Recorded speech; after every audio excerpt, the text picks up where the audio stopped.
Halo teman-teman, kembali lagi di video gue kali ini. Bagaimana kabarnya kalian semua? Nah, belakangan ini lagi ramai soal kebakaran di Los Angeles gitu ya teman-teman. Banyak tanggapan orang yang bervariasi gitu terkait kebakaran tersebut. Tetapi kita sebagai manusia harus tentunya berbelasungkawa terhadap mereka yang tertimpa musibah di LA sana gitu kan. Karena ya untuk orang yang logis gitu nggak ada yang mau kena musibah kan. Nah, dengan begitu mungkin ini kita bisa mengambil beberapa makna gitu, beberapa pelajaran dari bencana kebakaran di LA ini. Pada video kali ini gue pengen mencari tahu penyebab kebakaran di Los Angeles. Apa yang menyebabkan kebakarannya dan juga kemungkinan apa saja nih faktor yang membuat kebakaran ini terjadi. Oke, simak videonya.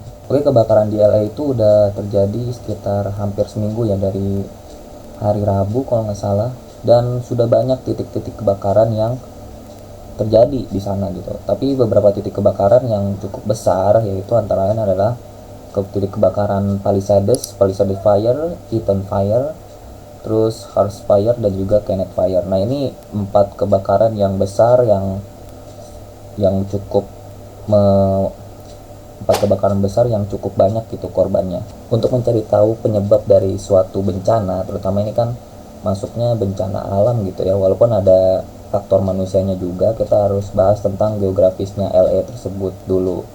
Jadi LA ini kan merupakan kayak provinsi gitu, kayak provinsi kotanya. Mungkin ibu kotanya provinsi California. Nanti bisa dicek kalau salah. Gua nggak ngecek tadi. Jadi LA ini merupakan kota pesisir. Kalau secara geografis kota pesisir di sebelah barat pesisir Amerika atau West Coast ya, kalau bisa dibilang.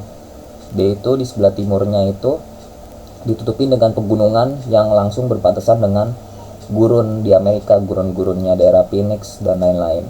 Kemudian di sebelah barat dia berbatasan dengan Samudra Pasifik, langsung laut gitu. Jadi ya negara pesisir. Nah, kalau kita cari tahu juga LA ini salah satu kota elitnya Amerika gitu. Banyak artis-artis dan juga mungkin pejabat-pejabat yang tinggal di sana. Kemudian kita bahas tentang cuaca dan iklimnya di LA. Nah, jadi cuaca atau iklimnya di sana itu ya kan masih 4 musim dia, tapi karena lokasinya itu yang cukup unik, jadi dia di antara samudra dan juga gurun gitu teman-teman. Nah, karena dia itu berada di tengah-tengah gurun dan juga samudra, jadi pola cuaca di sana atau iklim cuaca di sana tuh cukup jomplang gitu. Jadi dimana ada bulan-bulan dia sangat kering, tapi ada juga bulan-bulan dimana dia sangat basah gitu anginnya.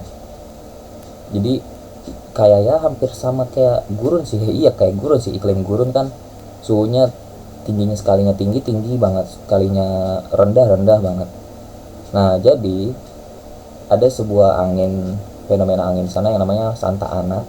Jadi angin ini bergerak dari dataran gunung Amerika ke Pasifik melewati LA ini.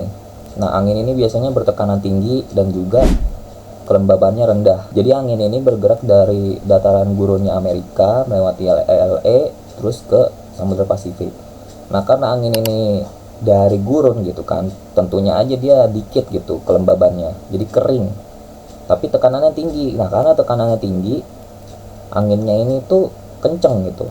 Sampai kecepatan angin ini bisa mencapai 90 hingga 130 km per jam. Jadi kencang banget kan. Jadi ya kalau kalian lihat di beberapa video kebakarannya itu, kebakarannya rata-rata kalau lihat rata-rata karena anginnya kenceng gitu kan. Kalau api kena angin ya nyebarnya banyak, cepet gitu. Jadi kemungkinan angin ini salah satu biang keroknya kebakaran di sana, angin Santa Ana ini yang berhembus dari September hingga bulan Mei. Kemudian di Los Angeles itu ternyata mengalami musim kering gitu ya. Jadi curah hujan di sana itu ternyata cukup rendah selama 6 bulan terakhir di sekitaran Los Angeles. Nanti ada petanya sini, kalian lihat di Los Angeles itu dibandingin seluruh dataran Amerika, terutama di provinsi California aja, dia itu emang bener lagi mengalami kemarau yang cukup besar, yang cukup tinggi gitu dibandingkan wilayah-wilayah lain di Amerika. Jadi curah hujannya sangat kecil 6 bulan terakhir. Nah, dari kebakaran Santa Ana ini ada 180.000 orang yang harus dievakuasi.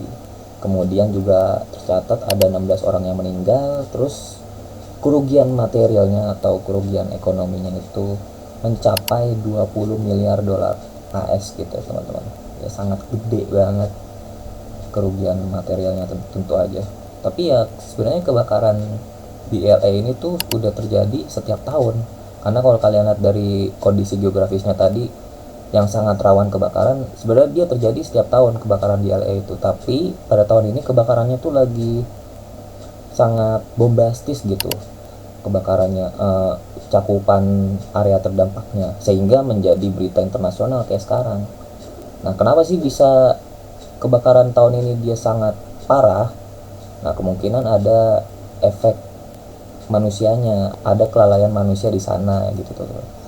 Selanjutnya kita bahas nih beberapa faktor dari faktor sosial atau manusianya. Faktor yang pertamanya itu kemungkinan dari pemotongan anggaran fire department di LA sana, yang pemotongan anggaran itu hingga mencapai 17 juta dolar. Nah, pemotongan anggaran ini dilakukan oleh ya mayor atau gubernurnya LA, yaitu Karen Bass yang sekarang. Bahkan nih pada 17 Desember lalu tuh Komisi Pemadaman LA itu ngelaporin sebenarnya ke mayornya ini kalau dia tuh lagi kesulitan anggaran, kesulitan uang, karena kemungkinan budgetnya tadi dipotong gitu teman-teman. Selanjutnya di sini ada fenomena yang cukup mencengangkannya, itu ada salah satu tempat kayak waduk gitu di daerah Palisades, di mana daerahnya yang tadi kalau kalian nyimak itu kebakarannya yang paling gede. Daerah Palisades itu dia punya semacam embung atau wadah penampungan air yang dibangun buat menangani kebakaran ini gitu. Tapi ternyata embungnya itu nggak dirawat teman-teman, alias kosong gitu. Udah setahun kosong, kagak diisi-isi sama pemerintahannya LA. Ini jadi salah satu polemik di sana ya. Jadi kayak apakah pemotongan anggarannya ini menyebabkan tidak terpeliharanya embung Palisades yang tujuannya buat menangani kebakaran. Terus juga ternyata teman-teman, material bangunan di Amerika sana itu cukup rawan kebakaran. Kalau kalian lihat video kali ini, dia kayak terbuat dari kebanyakan triplek gitu ya, kayak gipsum gitu, sama kayak semacam cairan pengganti semen gitu, yang dimana itu kemungkinan mudah terbakar teman-teman. I'm literally talking to the president right now to specifically answer the question of what we can do for you and your daughter. Can I hear your call? Because I don't believe it. I'm sorry. There's literally, I've tried 5 times. Di video ini teman-teman kalian lihat itu gubernurnya LA itu kayak dikonfront sama ibu-ibu, ditanya lagi ngapain. Ternyata katanya dia lagi teleponin presiden. Pas teleponin presiden ditanya sama ibu-ibunya, coba saya mau lihat, mau tahu ya kan ngomongin apaan. Dia langsung ngomong, ternyata lagi nggak teleponan sama presiden, tapi lagi nyari jaringan. Oke teman-teman, dari kejadian kebakaran LA ini sebenarnya ada beberapa kesimpulan yang bisa kita simpulin ya. Ternyata yang pertama itu wilayah geografis LA merupakan daerah rawan kebakaran karena yang kondisi iklimnya yang udah kita jelasin tadi. Terus kedua itu angin Santa Ana merupakan faktor terbesar gitu ya, bisa kita simpulin dari terjadinya kebakaran LA yang menyebar begitu cepat. Pemerintahnya juga bingung kemungkinannya. Terus kelalaian pemerintah LA, terutama kayak pemotongan anggaran dan fasilitas penanganan kebakaran yang nggak dipelihara, itu juga memperparah mitigasi bencana atau penanggulangan bencana kebakaran di LA ini teman-teman. Oke, sepertinya gitu aja video kali ini. Sampai jumpa di video selanjutnya.